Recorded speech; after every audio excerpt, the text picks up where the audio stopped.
Terungkap kode Singgalang 1 dalam perkara kasus narkoba Irjen Teddy Minahasa. Teka-teki kode Singgalang 1 dalam kasus narkotika yang menjerat Irjen Pol Teddy Minahasa Cas akhirnya terungkap. Istilah tersebut muncul dalam surat dakwaan yang dibacakan Jaksa Penuntut Umum (JPU) pada Minggu lalu. Kode Singgalang 1 muncul saat ex-Kapolda Sumatera Barat Irjen Teddy Minahasa mengucapkan hal tersebut ke mantan Kapolres Bukit Tinggi, AKBP Dodi Prawiranegara. Makna kode tersebut diungkap Jaksa Penuntut Umum (JPU) dalam sidang lanjutan dengan agenda pemeriksaan saksi untuk 6 terdakwa di ruang utama Pengadilan Negeri PN, Jakarta Barat pada Rabu tanggal 8 Februari tahun 2023. Jaksa mengungkapkan bahwasanya kode Singgalang 1 itu adalah sebutan atau panggilan untuk Kapolda Sumatera Barat. Diketahui, Irjen Teddy Minahasa kala itu merupakan mantan Kapolda Sumatera Barat. Dalam agenda pembacaan dakwaan sebelumnya, Teddy disebut menginstruksikan Dodi untuk merampas sebagian barang bukti hasil pengungkapan kasus peredaran narkoba. Teddy memerintahkan Dodi untuk menukar 10 kg sabu hasil sitaan dengan tawas.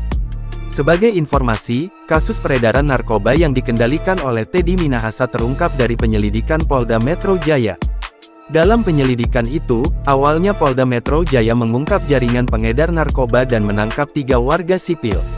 Setelah itu, penyidik Polda Metro Jaya melakukan pengembangan dan menemukan keterlibatan 3 polisi.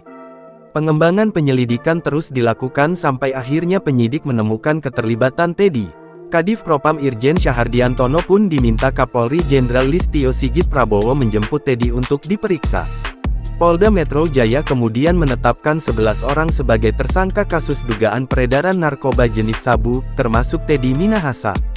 Sementara itu, 10 orang lainnya adalah Hendra, Aril Firmansyah, Aibda Ahmad Darmawan, Maisiska, Kompol Kasranto, Aibtu Janto Situmorang, Linda Pujiastuti, Syamsul Ma'arif, dan AKBP Dodi Prawiranegara. Teddy dan para tersangka kemudian ditahan di rumah tahanan narkoba Polda Metro Jaya.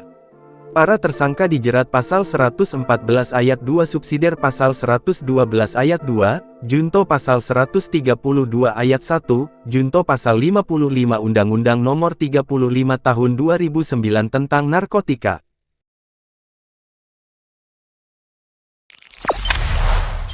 Jangan lupa subscribe, share, komen, dan like ya.